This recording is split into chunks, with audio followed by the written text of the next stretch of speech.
Exploring the bizarre. Your e-ticket ride into the world of the paranormal. Strap yourself in as we traverse the universe exploring the unexplained. UFOs, ghosts, lost worlds, cryptozoology, as well as other dimensions. It's time to take back the night.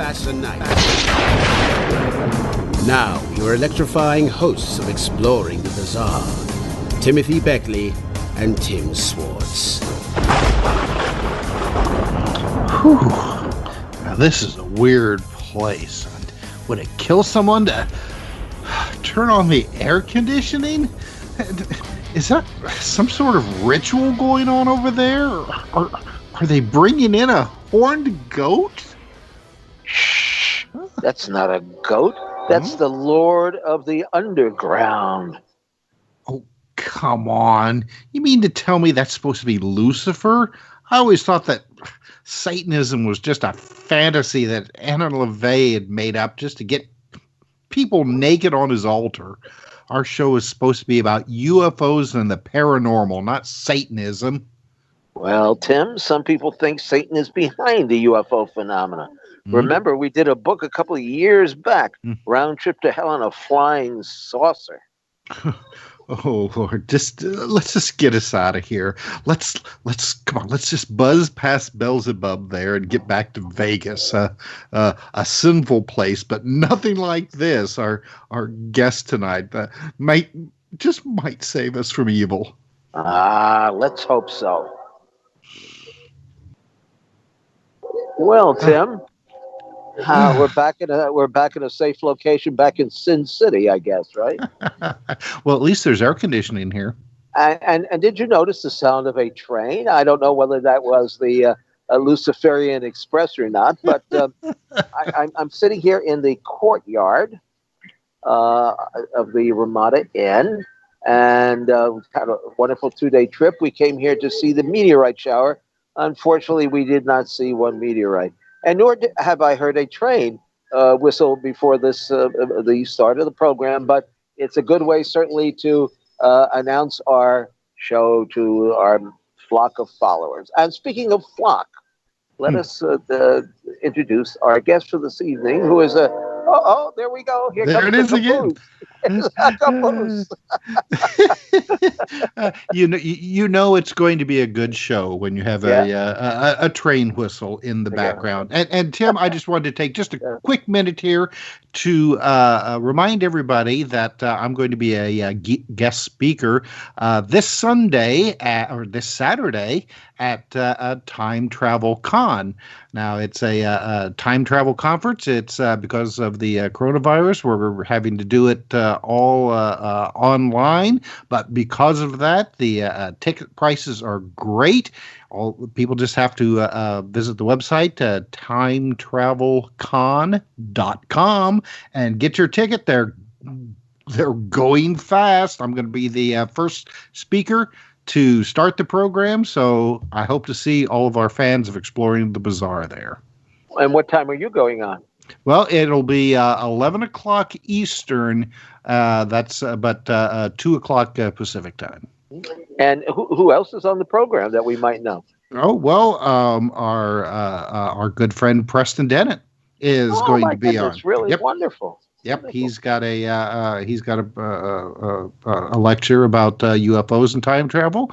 One of our fellow KCOR host, Solaris Blue Raven, she's going to be on, and many more. It's an all-day event, and I guarantee that there'll be somebody. And when I say somebody, I mean me. That it's just going to be a fascinating show all around.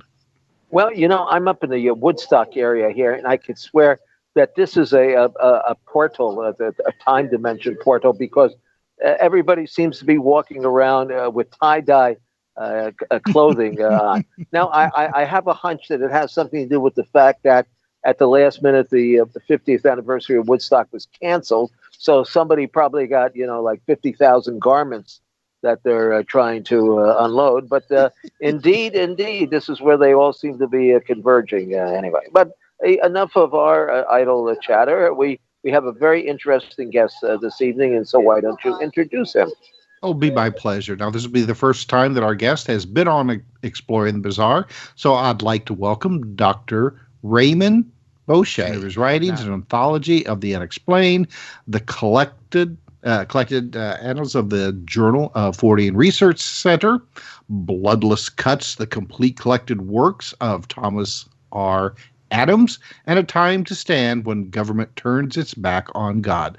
Now, Dr. Bouche is well known as the primary investigators of the 1980 Bentwaters UFO incident, something you're familiar with, Tim, and he's also recognized for his extensive work in the areas of animal mutilations, out-of-place animal sightings, Bigfoot reports, the Men in Black phenomena, and occult religions and philosophy. So, Dr. Bouche, thank you very much for being with us tonight on Exploring the Bizarre. Tim, it's very nice to be here. It's my pleasure. Well, I'm curious, though. I think that most people would recognize Ray's name from a book that Nick Redfern wrote a number of years ago, in which it was revealed that inside the military circles, there was a group of individuals who believed that UFOs were real indeed, but that Satan or demonic demons were behind the phenomena, and they were afraid that if this information were released to the public, Lucifer himself might make more of an appearance here in this world of ours. And Ray, I think, was Ray. Why don't you tell us how exactly were you involved with that group, and how did you get to know these people, and who were they exactly?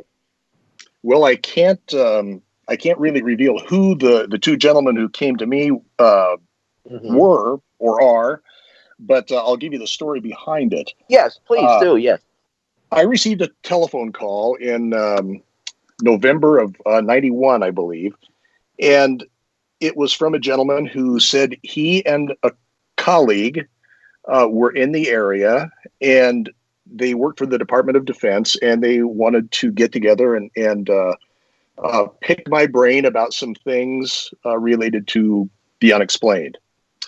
So we met, and it was a really intriguing conversation. We met at a hotel here in Lincoln, had lunch, and then retired to a corner of the lobby that was kind of out of the way, and had a long discussion on. Well, it wasn't much of a discussion. It was almost given like a lecture on what they were working on, and they went into great detail about the mechanisms that they thought were behind this, and that involves a lot of hypotheses and work by David Boeche and his whole concept of enfoldment and how things work there. We won't get into that unless you have specific questions. But they outlined a number of things that had taken place before related to the government's, what we would call now either Project Stargate or MK Ultra projects. And they had continued on with this, and what they were researching was a way to contact and harness the force, the power behind a group of non-human entities, and that's how they referred to them, as NHEs, non-human entities, that they had hoped, their hope was that they were going to be able to weaponize some of the powers that these entities had displayed. Ultimately, what they wanted to do was... Now, what would have been some of those powers that they mentioned? Well, there were things like, do you remember a few years ago, the book that was made into a kind of an interesting movie called The Men Who Stare at Goats? Oh, yes, of course. that figures into that, because one of the things they wanted to do was to be able to kill at a distance. And of course, since the government always likes to put a nice euphemism on everything that they're doing, that wasn't referred to as killing at a distance. It was called negative healing. So I got a kind of a chuckle out of that, although it was a pretty macabre thing to be doing. But they were hoping for, as you're going to be speaking on this weekend, time travel, interdimensional travel, being able to remote view very accurately, as in terms of project your mind into a remote location and literally read documents that were there, those sorts of things. And that's the kind of things that they were working on. Their concern came because they told me that they were both Christians, and they were concerned because of some of the ethical and moral implications of what they were doing, which included, if this was all true, if it was accurate, and I have no way to prove it, the information they showed me with several photographs, 4 individuals who had, or excuse me, three individuals, 4 photos of each, who had been intentionally killed or negatively healed in their experimentation.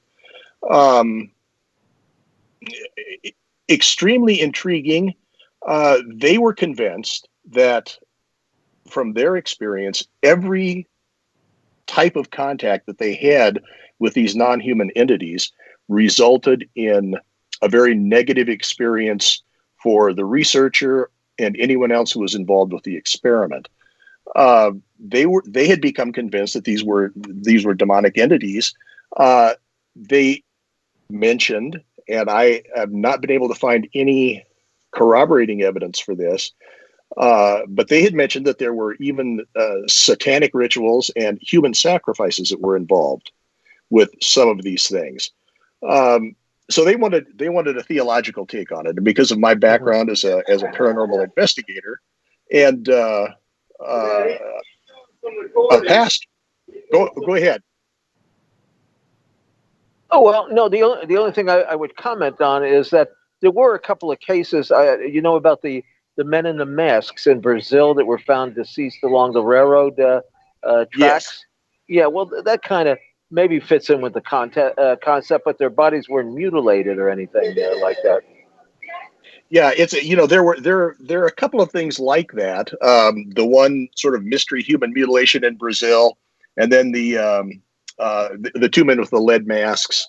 Oh yes, and of course people have disappeared. Hunrath and Wilkinson, and there have been people who mysteriously disappeared and all that have been kind of related to UFOs, researchers and so forth. You bet. Yeah, and it all figures in some way because of the scope of what they were doing. And so, if they're trying to be able to perfect the ability to switch between dimensions, how many of the mysterious disappearances that happen could be related to that? It's an unanswerable question, but it's certainly food for thought. Now, why did they pick you, though, in particular, to come to ask you these questions and to lecture you, as you say? The impression that they gave me, and I think was accurate, was that again they wanted a solid theological take on this, and because of my theological training and my background as a paranormal investigator, they thought I would be in the perfect position to assess from both angles what they were saying. Now, I understand that rationale, but I had sort of the same question myself. I mean, why me? Why not pick a New York Times reporter? Why not pick the Times religion reporter? Go to them. I have no idea quite, and they never offered anything other than that explanation that they thought I was the most appropriate one to come to. Okay, now did you check their background at all to verify that who they claimed to be? I did, and they were both who they claimed to be. They had the credentials they said they had, and they were employed by the Department of Defense. And once you're in the DoD, you can fulfill a number of roles and be working for other organizations and be seconded out to different groups. So I can't. Yeah, they would not give me a project name because they said that would be far too dangerous because it would identify them, and they didn't want to take a chance on that. Do you really think there was a project? I put it out there shortly after it happened, and I was able to make an initial assessment, and I gave a limited release of the information to the research community and wanted to get some input. I said, here's the story. I don't know if it's true. What do you think? It was many years later, I believe in 2007, that Nick Redfern got a hold of me, and he was interested in the story. So I gave him all of the background that I had, and he began to chase it down. And Nick was able to uncover the name of a group, not the, as far as I know, not the men that I met with, but a group within the government called the Collins Elite, who were a group of very fundamentalist Christians who looked at this entire field as being demonic and evil, and were trying to figure out how to deal with it. They had a very much of an end times sort of mindset from what Nick was able to discover, and we're looking at this as the precursor to the rise of the Antichrist and the second coming of Jesus. Well, now who? Okay, it's the Collins Elite. Who is Collins? I have no idea. That's the name that they provided Nick, and who Collins is, I don't know, and why they're elite, I'm not sure of that either. Yeah. Okay. So, how many did you have more than one meeting with these gentlemen? I had 2 lengthy face-to-face meetings. I had a couple of phone conversations, and I had one very brief meeting where they handed a floppy disk off to me containing answers to questions Linda Howe had submitted to them through me. And they were in the area, and they just stopped by my office. I was working for the University of Nebraska by that time, and handed me the disk, which I then forwarded on to Linda. So I was able to contact them by a post office box and a telephone number. Yes. I would call and leave a message, and they would get back to me sometimes, a day later, sometimes 6 months later. I didn't have really, other than a post office box and this phone number, I had no way to contact them. So are you in touch with them now, or is that a thing of the past? That's a thing of the past. It was those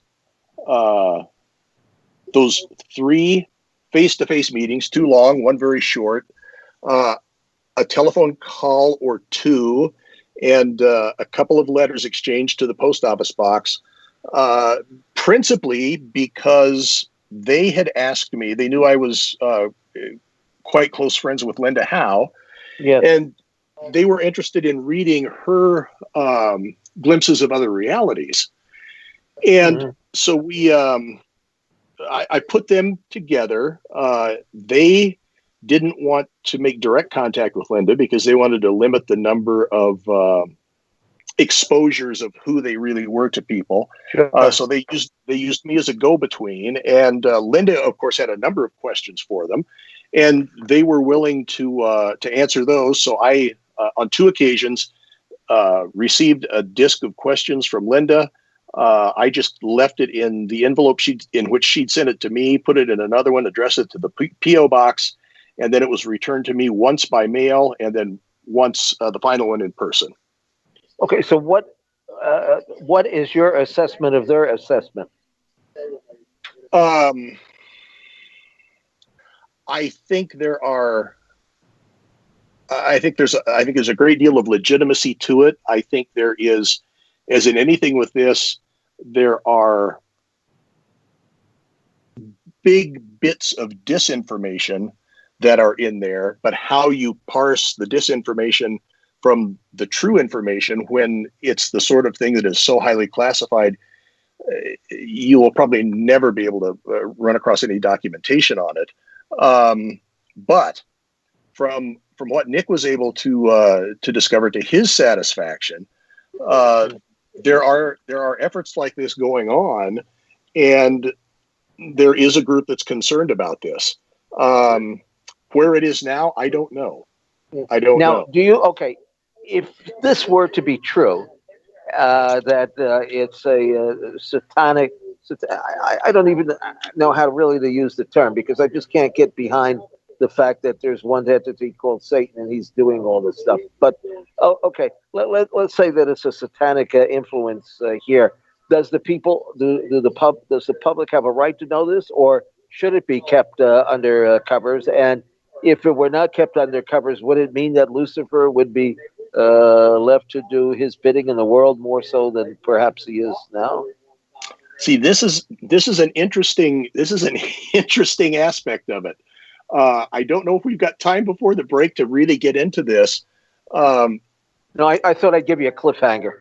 You bet. Well, let's let that sit, because for one thing, part of the problem with the overarching view of the Collins elite and some of the things these gentlemen shared with me are the theological non sequiturs that are there. Lucifer or a demonic entity doesn't need anyone's permission to jump in here. So your question, if people knew about it, would it give him a more open hand? He's allowed to do whatever he wants within whatever limits God himself sets for him to be constrained by. All right, let's leave it at that for now as we go to our bottom of the hour break. When we come back, we will continue our conversation about the Collins elite and more on Exploring the Bizarre. So stay tuned. Exploring the Bizarre, I'm Tim Swartz. Our guest tonight is Dr. Raymond Bouche, and I should point out that Dr. Bouche also used to put out the Journal of the Fortean Research Center, the Fortean Research Journal, which I think Tim, I've got some copies that you sent me at one time, and just you did. I don't remember that. Jeez. Oh, there's been times where you would just send me boxes of stuff because you didn't have room in your apartment anymore. I don't have. Yeah, but I would have kept those. Well, I wonder if any of those are digitized on that Swedish site. Ooh, we need. Yes, as a matter of fact, they all are. Fantastic. There you go, Tim. If one can only find out how to get to the site, that's an adventure in itself. It is. It is indeed. Yeah, it is. They've got so many pages there, but when you go to actually find the material, you can't find it. Anyway, Tim, take command. Well, I was just, Ray, you need to continue on where we had to unceremoniously interrupt you for our bottom of the hour break. So, going back to Tim, the other Tim's previous question. So, take it away. Yeah, the idea of whether or not this should be exposed, from a Christian theological point of view, Satan is recognized as a fallen angel, fallen creature, created by God, but still under God's control ultimately.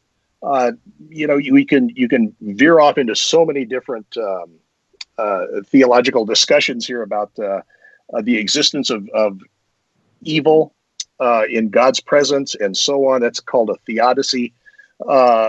But it really comes down to the fact that if God is who God says he is, then he is in control. He is sovereign. And he controls and limits what any other created being can do.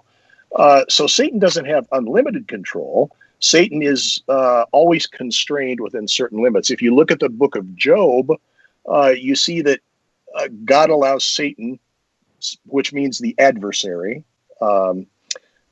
Satan is allowed to test Job, but God always puts limits on it. Well, you can take his possessions, but you can't harm him.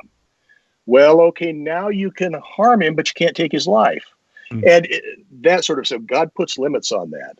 And so if it were discovered that, or released, made public that the government was involved in research like this, it wouldn't change much other than to maybe confirm in a lot of people's minds that you really can't trust the government too far.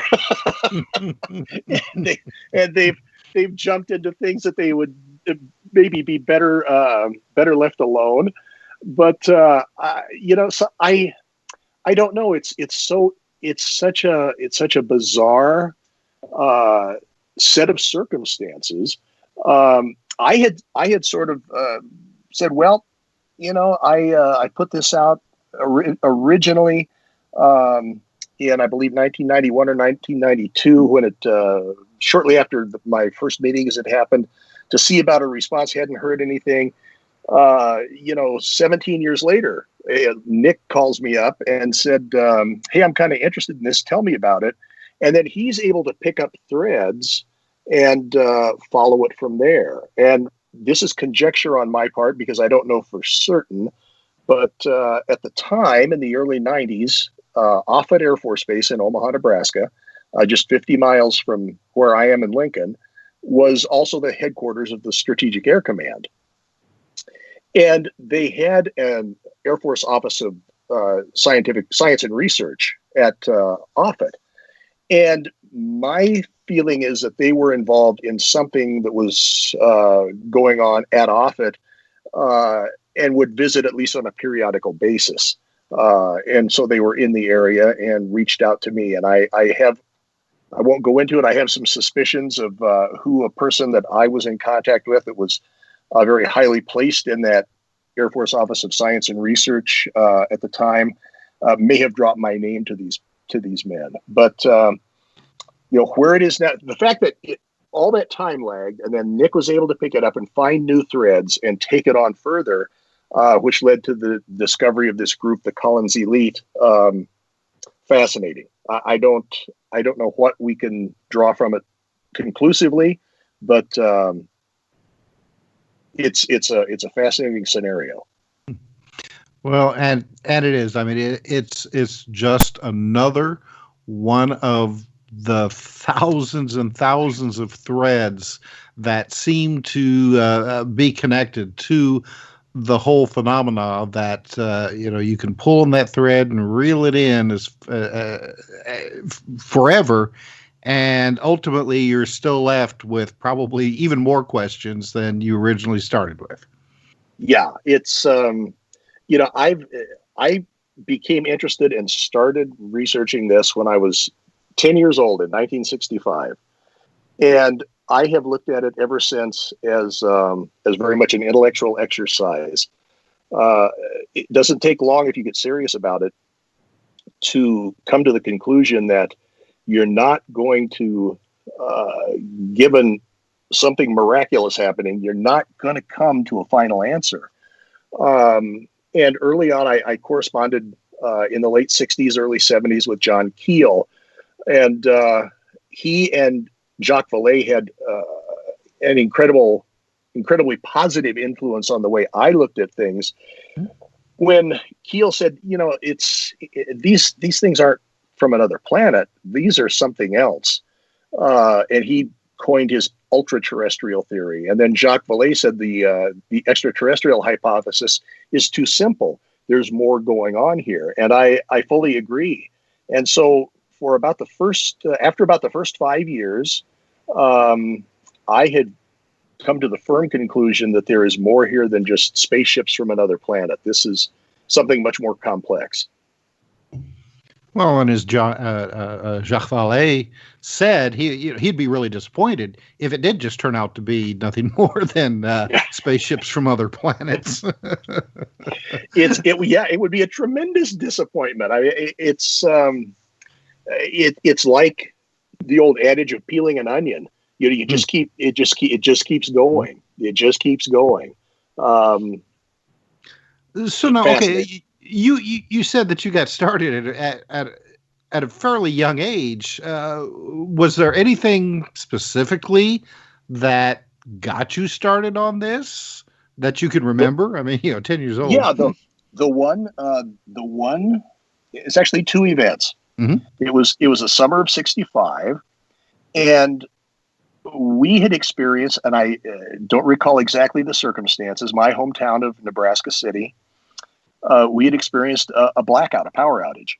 And we were out on our back porch and saw this, I can only describe it as a fiery disc cross over our house.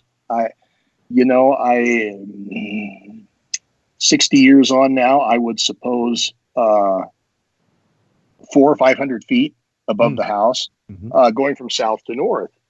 And then in 1965, with the great blackout in the Northeast and the subsequent reports of a strange UFO around the substation in upstate New York that may have triggered it, that's what really caught my attention.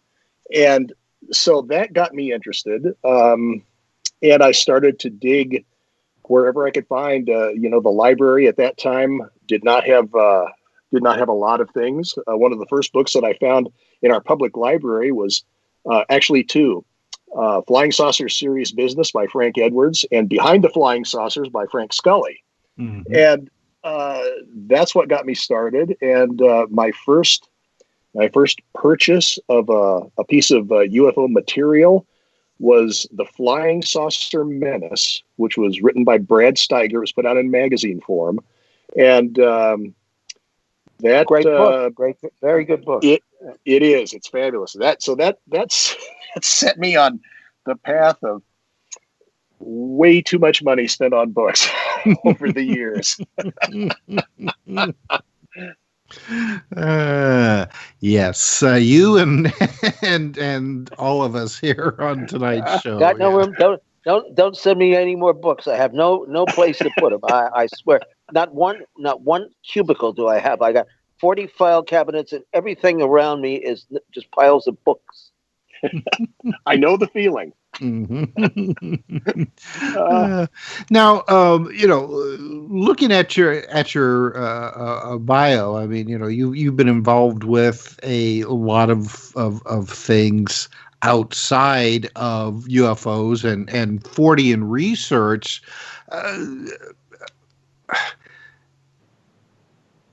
People that you work with, when they find out that you're also interested in this kind of stuff, what has the reaction been?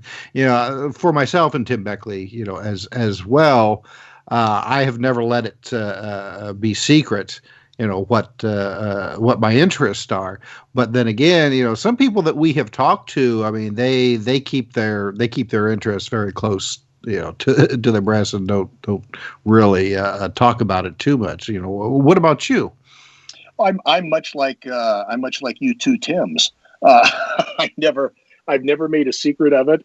I got a lot of ribbing in junior high and high school. Mm-hmm. As I got into the workforce and people understood that, gosh, I'm not an idiot. I don't drool too often. I know I seem to know what I'm doing and can conduct myself fairly well. I've never had any compulsion to hide it from anyone. And generally, after people understand that you're a competent, serious person, they begin to get interested in spite of themselves. Even the ones who really laugh it off at first. It's interesting to see the response as they begin to get interested. And then once in a while, well, more than once in a while, they'll open up and tell you about something that's happened to them. And so no, I've never made a secret of it. Yes, exactly. See, that's the way it's been with me practically my entire life, is that, people a lot of times, well, there's a group around, they'll laugh, aha, we don't believe in that kind of stuff, but then later come back and say, I had this, proceed to tell you this, bizarre story, and pull you into the corner where no one else can hear. Exactly. Yeah. And I think a lot of these people, they just they've never told anybody else. They just want like a kind shoulder to lean on to tell their story to. Yeah, I think that's exactly right. They have a strange experience they can't explain. They just want the opportunity to be heard and not laughed at. Mm-hmm. And yeah, so I've always been the open ear for folks like that. Well, as well as UFO research, I mean, I see that. Out of place animal sightings, the animal mutilations, Bigfoot reports, the Men in Black phenomena. I mean, these are things that a lot of UFO researchers dare not tread.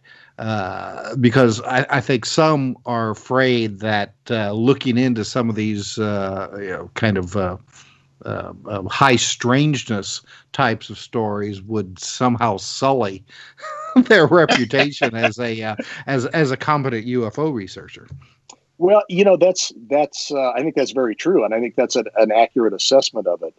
But for me, when I look at these things, I've always in the back of my mind had this idea that, much like Einstein wanted to establish a unified field theory, a theory of everything, I wonder at times if there's not a sort of a unified field theory that could be developed for all of paranormal phenomena.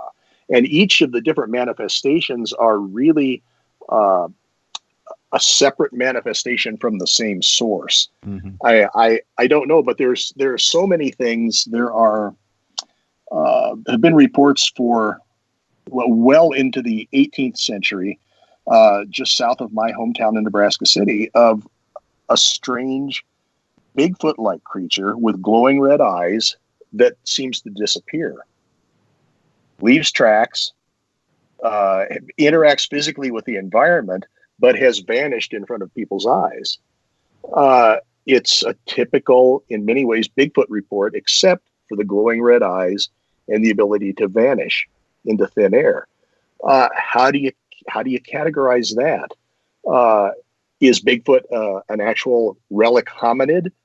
I don't know. I think some of them could be, but there's a core of Bigfoot cases that are very much of a high strangeness nature, and I don't know how you fit those into, well, it's just a biological animal who we haven't discovered yet, who's roaming around, that can also vanish into thin air. That doesn't make a lot of logical sense to me. There are just so many things from just here in Nebraska, sightings of kangaroos near Grand Island. Nothing had escaped from a traveling circus or a zoo, but people see kangaroos. There were sightings of African lions in a little town called Ceresco, just northeast of Lincoln, in the 50s and 60s. There's just a panoply of weird things that happen, and that's don't get me started on trying to branch out across the country for things that are out there. The animal mutilations I've found interesting. I first ran across that in the early 70s when a family friend who farmed just west of Nebraska City found a mutilated cow on his property, and it was the strangest thing.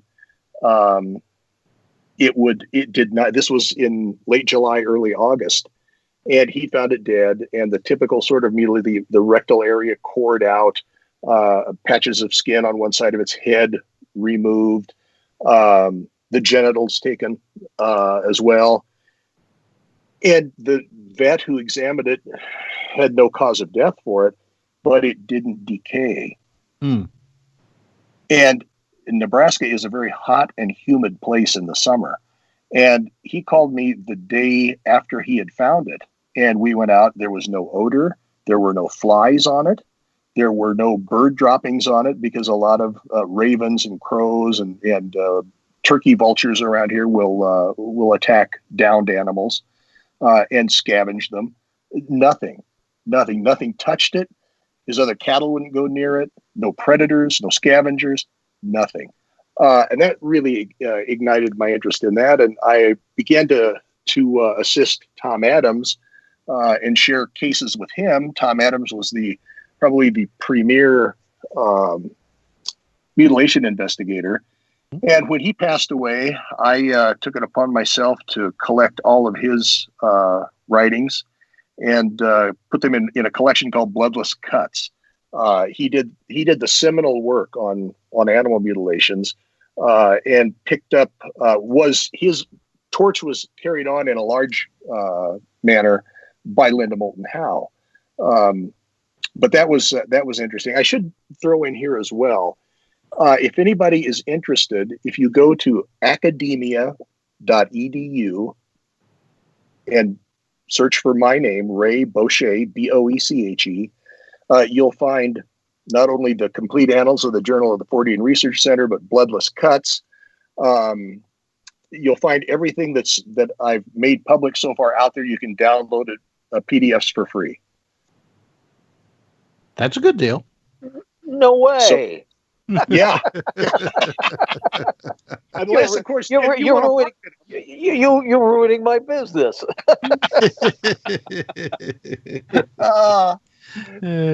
Well, when it comes to the whole cattle mutilation thing, I mean, you have the skeptics who are just like, it's just, cows just died, and possums have, burrowed into them and cored them out and things like that. Yet, the ranchers and farmers who have owned these cattle, for years, been in their family, they know the difference. Absolutely. That's that to me is the one thing that puts that skeptical response to sleep. Because if you're a farmer or a rancher, you see animals die on a fairly regular basis, and you know what scavengers do. You know what that looks like. And as I would examine carcasses around here, that was one of the first questions I'd ask the farmer. So I said, does this look like a coyote came in and was gnawing on this? I said, no, we've never seen anything like this. And once you've seen a normal cattle death, and then the carcass is affected by predation, it doesn't take a rocket scientist to spot the difference pretty quickly. So that doesn't hold much water. But there again, it's such a baffling thing, because you've got cases that appear to be attributable to, for want of a better word, cult activity. You've got some cases that appear to have very strong links to UFO sightings. You've got some that have very strong links to the mysterious black helicopter sightings. And then you've got some cases where actual U.S. government issue instruments, medical instruments, have been found in fields next to mutilated cattle. So you pick a theory and you can find cases that support it. But what, there again, no, I have no answers, but it just fascinates me to no end to dig in and see what I can find, and at least hopefully to compile a record so that when I'm gone, that people have something else to follow and they can pick up the threads and move on from there. There you go. Fascinating. You have some incredible information there, and a lot that we didn't cover that I think we should get back to in a couple of months. I mean, we want to get into the Rendlesham Forest, and you got some Men in Black stories there, and more in the mutilation. So we're not finished yet. Tim, why don't you close out the show here? All right. Well, I just Ray, why don't you one more time, really quick, tell our audience where they can go online to find the books that you were talking about. You bet. www.academia.edu and search for my name. All right, fantastic. And Tim Beckley, you've got you're working on a couple of books right now that hopefully will be out soon. Yeah, well, I don't want to give the title away to one of them because it's something somebody would easily grab and run to it. But tonight's conversation certainly ties in with the. We have a series of books, UFO hostilities, and the round trip to hell in a flying saucer. Got some great material in there. If you're prone to think that some UFOs may be demonic, well, this will whet your appetite for that more information. And of course, check out our YouTube channel, Mr. UFO Secret Files.